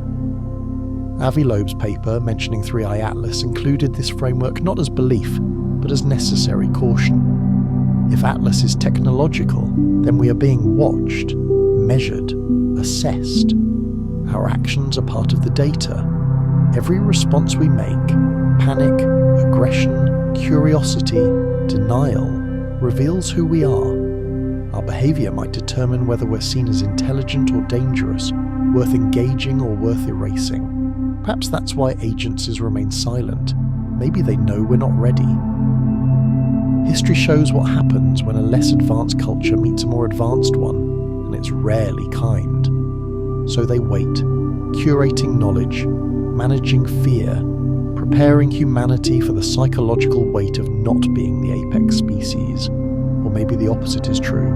Maybe the silence isn't to protect us, but to plan. Governments might already be coordinating long-term strategies, not for public panic, but for eventual confrontation or communication. When the truth finally emerges, they want to meet it with composure, not chaos. We look up and wonder if the stars are quiet because they are dead, or because they are listening. Perhaps the galaxy is a vast conversation where everyone whispers, waiting for someone reckless enough to speak first. And maybe, just maybe, 3i Atlas is the reply to someone else's whisper, a response sent long before we were capable of understanding it. Chapter 15. What comes after? Early November. As the cosmic clock advances, early November becomes the moment of revelation. 3i Atlas will finally emerge from behind the sun, visible again, measurable again. Ground observatories and orbital instruments will race to capture its light, its trajectory, its chemical fingerprints. Within days, we'll know whether it survived perihelion intact or was torn apart by solar heat. And we will finally learn whether the last 4 months of feverish speculation were justified discovery or collective delusion. If Atlas reappears on the same gravitational path it entered with, unchanged, predictable, behaving like an ordinary comet, then the mystery collapses into comfort, a natural object, exotic chemistry, improbable orbit, but ultimately just an icy fragment from another star system passing harmlessly through ours. The supposed connections, the leaked data, the missing NASA images, the whispers of cover-up fade into coincidence. Everything returns to the reassuring narrative. Interesting science, nothing extraordinary. But if it does not behave as expected, if it dims instead of brightens, if its spectrum shifts beyond thermal logic, if its activity declines when physics demands eruption, then the story changes. That would mean something in our models is wrong. It would mean the universe is speaking in a dialect we do not yet understand. And if its trajectory changes, if it accelerates or slows in defiance of gravity alone, then the conversation ends. Natural objects do not maneuver. Thrust requires energy. Energy implies intention. and intention rewrites everything. When those measurements come in, they will be reviewed by NASA, ESA, university teams, and independent amateurs alike. If their results diverge, there will be debate over every pixel and decimal place. But if all agree that Atlas is moving in a way physics cannot explain, then humanity will split into two tribes. One will insist on new natural causes, hidden outgassing, asymmetric sublimation, magnetic effects, anything to avoid the unthinkable. The other will invoke Occam's razor, asking when parsimony demands that we consider the extraordinary. Both sides will argue in good faith. Both will feel certain the other is blind. This tension is how paradigms shift. Old frameworks resist until new evidence crushes them. Then textbooks are rewritten. And students of the next generation wonder how their ancestors ever doubted. Perhaps that process begins now. Or perhaps this is another false alarm. A grand cosmic illusion that will one day serve as a warning about how easily we mistake wonder for proof. December will tell us which. Chapter 16. The question we're not asking. Throughout all the debate, one assumption hides in plain sight, that our task is simply to classify Atlas. What is it? A comet or a craft? Natural or artificial? But maybe the real question is more unsettling. What does it want? If it's natural, it wants nothing. Comets obey gravity, not desire. But if it's artificial, if there is even a small chance that it was built, then purpose matters more than composition. Intent becomes the most critical data point of all. Why would any civilization send a probe across the abyss between stars? For science, perhaps. To map, measure, and catalogue the architecture of the galaxy. To study atmospheres, count biospheres, and quantify how often chemistry becomes consciousness. Or for resource assessment, to locate systems rich in metals, energy, and potential. Or maybe for surveillance, to watch life's evolution unfold across millions of worlds, documenting how often intelligence arises and how quickly it destroys itself. And then there is the darkest motive of all, threat assessment, to identify civilizations while they are still planetary, still loud, still vulnerable, to act before a potential rival can act first. In the logic of the dark forest hypothesis, silence is safety and early detection is survival. You watch, you evaluate, you decide, quietly, efficiently, before the other side ever realizes they were being measured. Atlas's path deepens the unease. Its close approaches to Venus, Mars, and Jupiter are statistically improbable, so precise that the odds of coincidence hover near zero. If intentional, those encounters are reconnaissance sweeps, perfect positions to gather atmospheric, magnetic, and geological data. Earth, notably, receives no close pass. Perhaps it doesn't need one. For more than a century, we have been screaming our presence into the void. Radio, television, radar, leaking electromagnetic signatures bright enough to announce not just that we exist, but what we are capable of. A close flyby here would be redundant. Mars, Venus, Jupiter, they are silent. They require observation. If 3i Atlas is indeed collecting data right now, hidden by the sun's glare, the real question is not what it's doing to the sun, but what it's reporting from the sun's side. What is it learning about this system? About us? About our readiness, our risk, our temperament as a young technological species lighting up its atmosphere with satellites and weapons? And the final question, the one that lingers behind all the others, is simple and terrible in its simplicity. When that report arrives, wherever home is, what will they decide to do next? Chapter 17. The responsibility of knowing. In popular culture, the moment of discovery is often portrayed as a miracle of unity, humanity suddenly reconciled by the realization that it is not alone. Reality, however, would be far messier. One nation would see opportunity in technology and prestige, another would see an existential threat. Religions would divide, markets would convulse, conspiracy theorists would celebrate. Scientists would argue over data and error margins. Politicians would exploit the chaos. Through all that noise, the object itself, whatever it is, would simply continue its course, utterly indifferent to our emotions. This is why the gatekeepers of cosmic knowledge move with such agonizing care. Data is checked again and again. Agencies coordinate quietly. Every word of an announcement is measured. Not necessarily because they are hiding aliens, but because they fear what unfiltered revelation could trigger.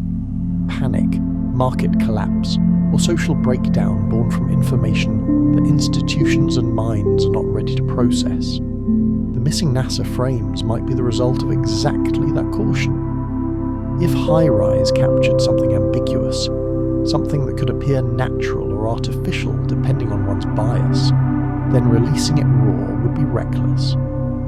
The sensible course is to gather more data, reach consensus, and prepare the public with education. What is certain, what is not, and why jumping to conclusions is dangerous. That is the charitable interpretation: competence, foresight, and good faith. The darker interpretation is colder. The images show something unmistakably artificial, so clear that no amount of context could soften the conclusion. In that case, silence is control, deciding who learns what and when, maintaining an asymmetry of knowledge between those in power and everyone else. Both stories fit the current pattern of quiet. Without the missing piece, no verdict can be made. One fact remains: the longer the silence lasts, the weaker trust becomes. Every day without explanation, every week without a promised image, every month without disclosure feeds suspicion. Perhaps ambiguity itself is policy, a way to stretch uncertainty until, when a tidy conclusion finally arrives, just an unusual comet. Half the world sighs with relief while the other half doubles down on doubt. In either case, humanity avoids the most unsettling possibility: that we stared directly at proof of extraterrestrial technology and could not agree on what we were seeing. November will bring fragments of truth. We will learn whether 3I Atlas survived perihelion or was torn apart. We will see if its orbit drifted, if radio telescopes catch anything strange, if JWST's images reveal an ordinary comet, or something forcing us to redefine the term. Until then, we wait, collecting fragments, arguing passionately about meaning, wondering if we are witnessing the greatest discovery in history, or simply another example of our instinct to weave patterns into coincidence. But one thing is certain: something came from another star. Something endured the killing cold of interstellar space for millions, maybe billions of years. It entered our solar system on a trajectory requiring either extraordinary luck or extraordinary intent. It vents chemicals that do not match any model we know. It made the best instruments on Earth turn toward it. It produced images that, for reasons unspoken, remain withheld. Something is happening. To the sun, near the sun, because of the sun, or in defiance of it. That is the mystery we are struggling to name. Every night, remember, behind the glare of our star, something now drifts, farther than anything built by human hands. It arrived with precision we cannot explain, carrying chemistry we do not recognize. In 10 days, it will either leave forever or remain. If that is a choice, then it may be the most consequential decision in our solar system since life first crawled from the sea and learned to look at the stars. Epilogue. The long view. The pale blue dot photograph taken by Voyager 1 in 1990 taught us scale. Every victory, tragedy, love and regret condensed into a single pixel. 3I Atlas offers a similar gift: perspective. Whether natural or artificial almost doesn't matter. What matters is that it came from out there. It crossed a darkness so deep that even our most powerful telescopes can barely pierce it, and arrived here. That journey required either timescales beyond imagination, or technology beyond invention. If natural, it departed when the sun was still forming, drifting through epochs that saw the rise and fall of dinosaurs, the glow of campfires, The birth of telescopes aimed toward its birthplace. It is a messenger of deep time, bearing chemistry and conditions we have never directly studied. If artificial, the implications are even greater. Intention. A civilization that treats millennia as planning cycles, that builds machines meant to function longer than human history, that accepts data returning after 1,000,000 years as a reasonable outcome. Humanity, addicted to notifications, measuring success by quarters and elections, can scarcely conceive of sowing seeds whose harvest arrives in geologic time. But someone did. If they think like that, our definitions of intelligence, consciousness, and civilization must change. Perhaps minds that last long enough to cross the stars stop being like us. Not merely metal replacing flesh, but optimization replacing instinct, algorithm replacing emotion. What watches us now from behind the sun may not even resemble anything we would recognize as alive. We keep looking for reflections of ourselves, but perhaps it stopped being like us millions of years ago. The sun still rises, Earth still turns, Jupiter's moons keep their gravitational dance. Behind that light, an object approaches the point where physics predicts it should shatter or boil away. In 10 days we will know if physics was right, if the anomalies were noise, coincidence and error, or if we missed the obvious while it unfolded before us. And perhaps there is a third outcome, that the universe is far stranger than we imagined, that the narrow space between impossible and improbable is precisely where the most meaningful truths hide. True intelligence does not announce itself with flashing lights. It arrives quietly, observes patiently, takes notes, and then decides. What happens next depends on how we behave in the silence. Chapter 18. The Mathematics of Silence.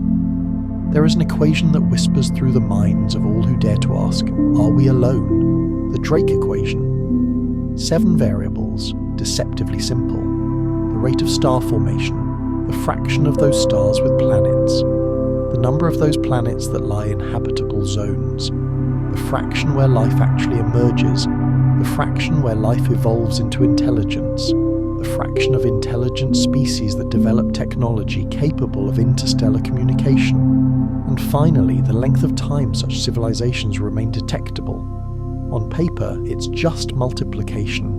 In practice, it's a mirror reflecting how little we truly know. We're confident about only the first term, the birth rate of stars. Everything else is conjecture dressed as calculation. One set of guesses yields millions of civilizations, another absolute solitude. Either could be wrong, depending on which assumptions fail. But beneath the equation lies a hidden premise that civilizations want to be found. It assumes they transmit, call out, and crave connection. Yet what if the survivors, the truly wise, learned early that to speak too loudly is to invite extinction? That silence isn't emptiness, but strategy. Imagine a galaxy not barren but hushed, where every loud civilization vanished long ago. In that kind of universe, the Drake equation doesn't count who exists, it counts who was foolish enough to shout. For a century, humanity has been leaking noise into the night. Radio, television, radar, a growing electromagnetic sphere now almost 200 light years wide. Anyone within it, if they have the right instruments, already knows we're here, knows our conflicts, our broadcasts, our restless curiosity. They can measure our technology level, and perhaps, with a kind of cosmic pity, note that we haven't yet learned that silence can be wisdom. If 3i Atlas is artificial, it may not be first contact at all, it may be surveillance. A patient observer that has listened to us for decades, studying our evolution through the static, classifying our noise and assessing whether we are threat or spectacle. Its arrival, then, isn't discovery, it's reconnaissance after detection. In this light, silence isn't absence, it's a sign of discipline. The lack of signal becomes its own kind of presence, a signal of restraint. Humanity shouting into the dark might simply be an animal unaware that the forest is already full of listeners. silence too has mathematics.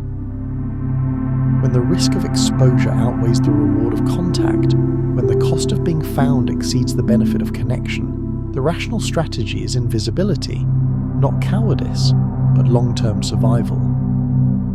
The Drake equation never forbade adding one more variable, the probability of staying hidden. We simply forgot to include it. So if something is quietly watching us, the logical response isn't to call out louder, it's to lower the volume, to learn to listen back, to read silence itself as data, not void. Chapter 19. The problem with probes. Now imagine standing in the place of that silent civilization. You've mastered your home system, you've built orbital habitats, harnessed your star's energy, and learned to think in centuries instead of moments. When you gaze outward at the billions of suns scattered through your galaxy, you want to map them all. Not out of curiosity, but necessity. Sending crewed missions? Impossible. Distance is tyranny. Cost is madness. You need something else. Probes. Build them small, durable, intelligent. Teach them to self-repair, to replicate, to harvest asteroid material as raw stock. Program them to decide, adapt, and endure. Then release them, millions, maybe billions, like spores on the stellar wind. Let them work for millennia without supervision, gathering, learning, expanding. This is the chillingly logical idea of self-replicating von Neumann probes. If even one ancient civilization launched such machines millions of years ago, the Milky Way should already be full of them. Every star observed, every planet catalogued. The galaxy, in effect, transformed into a quiet archive of mechanical minds that never sleep, never hunger, never die. In that framework, 3i Atlas is not extraordinary. It's routine, standard procedure. The galaxy's maintenance log being updated. The truly strange thing would be if it were the first probe ever to visit us. The odds of that are infinitesimal. It's far more likely we've been watched for ages, by many, and only now noticed one because it came close enough, bright enough, or strange enough to breach our attention. Perhaps the others hide perfectly, disguised as asteroids or comets. Perhaps they operate on frequencies we never thought to monitor, or on timescales we don't yet recognize as meaningful. Some of the natural objects in our databases, the odd asteroids, the trans-Neptunian wanderers with improbable orbits, might not be natural at all. We label them that because our imagination is imprisoned by habit. The problem with probes isn't just engineering, it's ethics and awareness. If they belong to a living civilization, the question becomes intent. If they're the relics of one long dead, the question becomes legacy, machines continuing their mission, because code doesn't decay the way biology does. In either case, the wise reaction isn't capture or destruction, it's observation, to watch how they move, what they study, which wavelengths they choose to whisper in. Because in those decisions lies a kind of consciousness, whether made of carbon or silicon, and there's an economy to this watching. No intelligence, however advanced, can observe everything equally. Priorities must be ranked. Dead stars, low. Young systems, medium. Stable, rocky planets with oxygen and methane, high. But the highest priority belongs to stars that emit unmistakably artificial signals. Earth has already crossed that threshold. Our first radio broadcasts were our cosmic ping. And if there is a universal protocol, it might go like this. Step 1, observe. Step 2, evaluate. Step 3, report. And after that report, we don't know. Communication, quarantine. Quiet surveillance for the next few centuries. Every possible answer leads back to us. Can we tell the difference between mystery and threat? Can we recognize silence as a message, not an absence? Can we understand that shouting "we're here" isn't always courage, but sometimes profound naivety? If the galaxy is an ancient library, then the highest form of participation isn't noise, it's literacy. Knowing when to read, when to wait and when to close the book. Perhaps Three-Eye Atlas, if it is the librarian, has simply looked up. What happens next depends on how we behave in the silence. Chapter 20.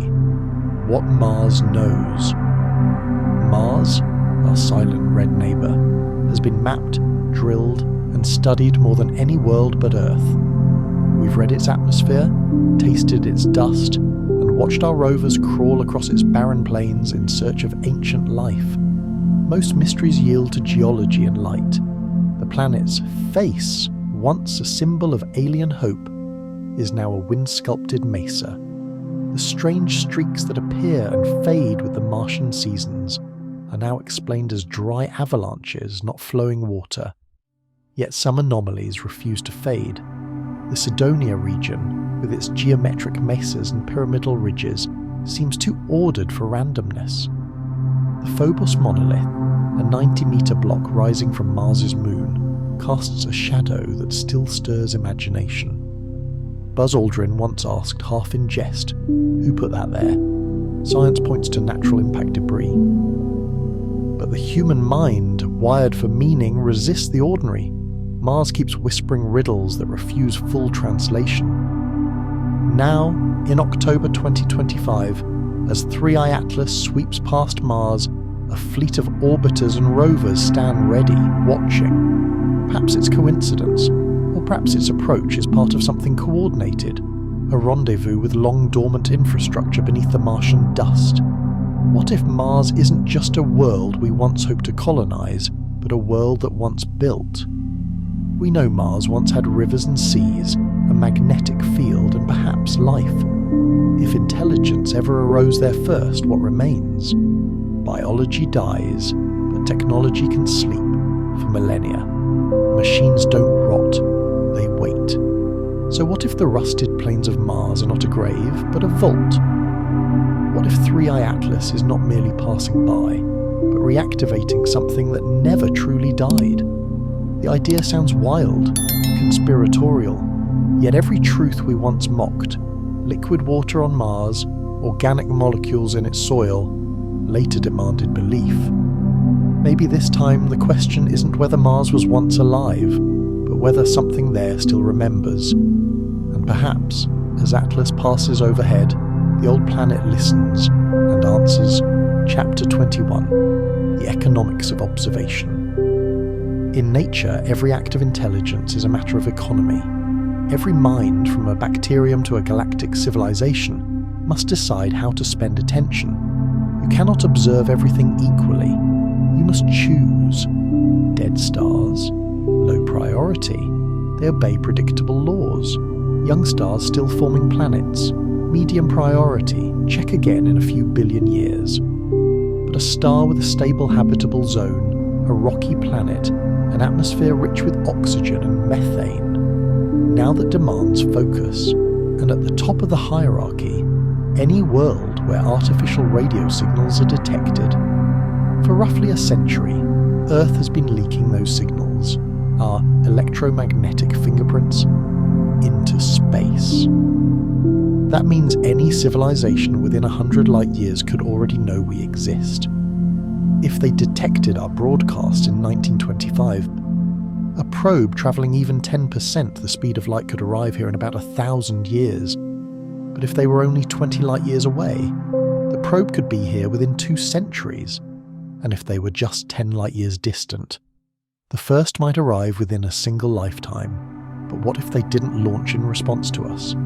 What if they launched long before we existed? An automated network of observers sweeping the galaxy, each programmed to wake when a planet begins to speak in radio. In that case, Atlas's timing isn't reaction, but coincidence, or protocol. And yet, a darker thought emerges. What if it's not coincidence at all? What if advanced civilizations have long since optimized this process? Instead of listening from afar, they pre-position observers, silent, patient, dormant in promising systems, to activate the moment a species crosses the threshold into technology. Imagine the criteria: sustained radio output, nuclear detonations, orbital launches, all signals of a civilization learning to wield planetary power. When those appear, the Watcher wakes. It observes, it evaluates, it reports home. If that's the protocol, then the arrival of 3i Atlas in 2025 may not be random, it may be procedural. We triggered it. Our broadcasts, our rockets, our satellites, all flags raised to the cosmic night. And the real question becomes, what happens after the observation? After the assessment? What follows step 3? Do they leave us alone, deeming us harmless? Do they watch more closely? Or do they, in quiet efficiency, decide that humanity's experiment has run long enough? We don't know. Perhaps we can't. But maybe that's the hidden symmetry between Mars and Atlas. One red, one pale. Both ancient witnesses reminding us that observation itself is never free. Someone, somewhere, is always paying attention. The only unknown is why. Chapter 22. The Archaeology of Light. Light remembers. Every photon, in its endless flight, carries the record of where it's been and what it has touched.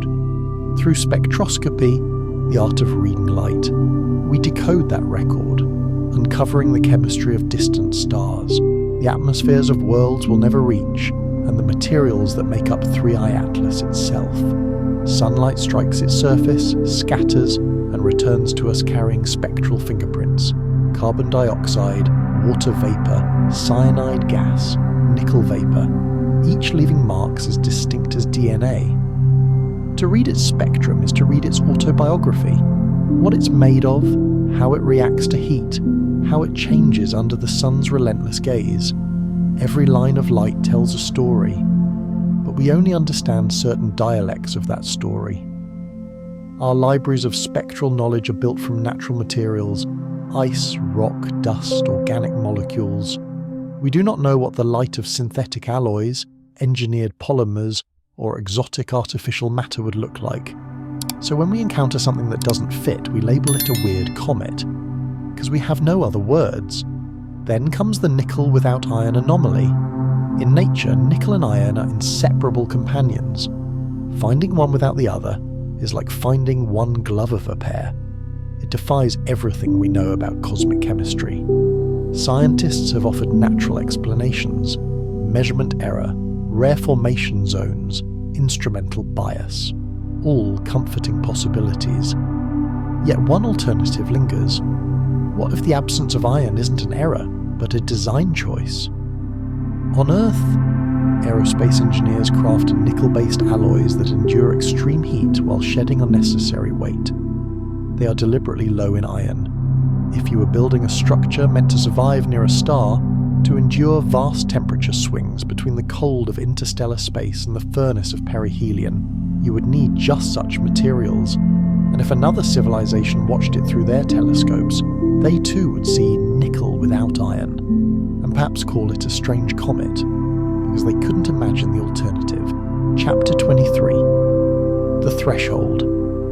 Question. Philosophy has long wrestled with the problem of other minds. How can we know that another being is truly conscious?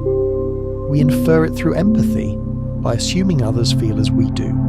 It works, because humans share enough in common for the illusion to hold. But what happens when the other is not human at all? What if intelligence evolves, or is designed, under rules we cannot imagine? A machine intelligence that never sleeps, never fears, and experiences time as an abstraction rather than a flow. If 3i Atlas carries such an intelligence, it might think in ways no human language could capture.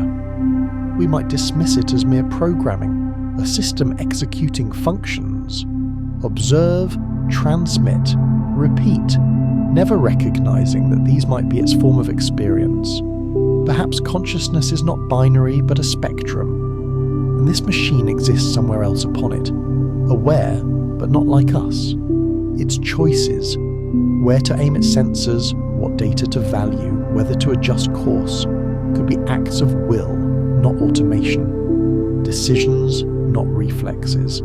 And that distinction changes everything.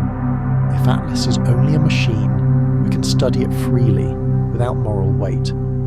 But if it's intelligent, truly thinking, then we owe it something. Caution, curiosity, even respect.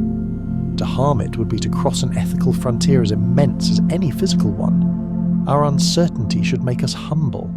History warns us, each time humanity encountered another form of intelligence, human or otherwise, we began by diminishing it. We labelled it less than, a resource to exploit or a threat to destroy. Only later did we recognise what we had erased. Perhaps this is our next moral test. To meet the unknown not with fear but with restraint, to ask before assuming, to observe before acting. Civilizations that learn this lesson might one day be invited into the larger conversation, the quiet dialogue already unfolding among those who passed it. Others remain quarantined, study from afar, too dangerous for contact. We do not yet know which kind of civilization we are. 3, Atlas, may not care. But how we choose to see it, object or mind, machine or messenger, will reveal more about us than about it. Chapter 24.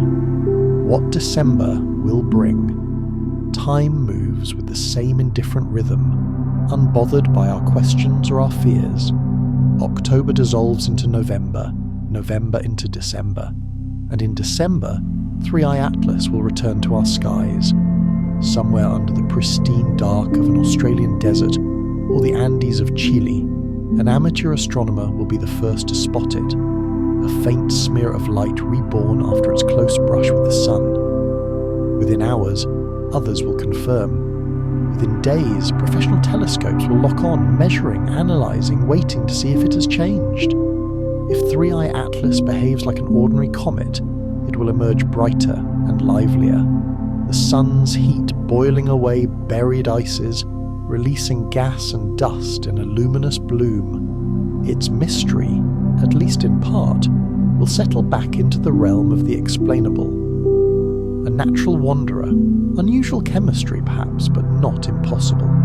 The story returns to comfort, but if it dims, if its light falters instead of flaring, or if its spectrum shifts in ways that defy every thermal model we trust, that will be different. That would be the kind of difference that makes scientists lean forward, silent, aware that something in the universe just broke a rule. And if its trajectory changes, even slightly, that would be more than interesting, it would be revolutionary. Natural bodies obey gravity's script with perfect obedience. Any deviation implies thrust, and thrust demands energy. Perhaps asymmetric sublimation, or the far colder possibility, intention. Around the world, teams will measure its orbit again and again. NASA, ESA, university researchers, independent amateurs, all comparing data, all arguing over margins of error. If their results diverge, debate will rage. But if every calculation agrees that Atlas is moving in ways gravity alone cannot explain, then humanity will face two choices. One camp will insist there must be a natural cause we haven't yet conceived. Hidden jets of gas, pressure from magnetic fields, solar wind effects, anything but the unthinkable. The other camp will point to the growing stack of anomalies and ask, at what point does simplicity demand we consider the extraordinary? When does Occam's razor stop trimming the improbable and begin revealing the impossible? This is how revolutions in thought begin. For a while, both worlds coexist, the old and the new, each explaining the data through different lenses. The old calls the new reckless, the new calls the old blind. But then evidence tips the scale, paradigms shift, textbooks are rewritten. Students grow up wondering how their predecessors could have missed what seemed so obvious. Perhaps December will be that moment, or perhaps only a reminder of how easily we mistake coincidence for revelation. The universe will not tell us which, only data will. Chapter 25. The stories we tell ourselves. Every civilization tells itself a story about where it came from and why it matters. Myths, then science. Both attempts to place ourselves inside a comprehensible universe. For millennia, those stories placed us at the centre. Then science moved the centre away, first from Earth, then from our sun, then from our galaxy. Each revelation shrank us further and somehow freed us. If we are not the purpose of creation, then meaning is ours to invent. Significance becomes an act, not a gift. Yet the mind resists full humility. We still crave to matter, to believe that consciousness, our consciousness, is rare and vital. So we write new myths, that we are the first, the early builders of meaning in a silent galaxy, the explorers destined to awaken the dark. But what if we're not early? What if we're late? What if the galaxy was mapped and managed long before we arrived, by something that learned the lessons we're only beginning to glimpse? What if we are the observed, not the observers? That story unsettles us, not because it's absurd, but because it strips us of the heroic role we cherish. 3i Atlas doesn't care about our stories. Whether it is ice and dust or circuitry and design, it moves through the void obeying physics or programming without interest in what we believe. But we care. We must. It's how we survive the cosmic indifference, by weaving meaning into mystery. The question is whether we can rewrite our myths quickly enough to include truths we didn't expect. Can we find purpose in being part of a larger pattern, even one not centered on us? Can we still act nobly if we are not unique? December will bring data, sharper images, better numbers, but not answers to the questions that matter most. Those belong to philosophy, not astronomy. They live in how we respond to uncertainty, how we hold mystery without distorting it into comfort. 3i Atlas is a mirror. In its faint glow, we see both our curiosity and our fear, our yearning to understand and our desperate need to remain special. When it finally vanishes into the dark, we will still be here, gazing upward, wondering what it all means. That wondering, the refusal to stop asking, may be our truest definition of intelligence. Perhaps, somewhere out there, that's exactly what makes us worth noticing.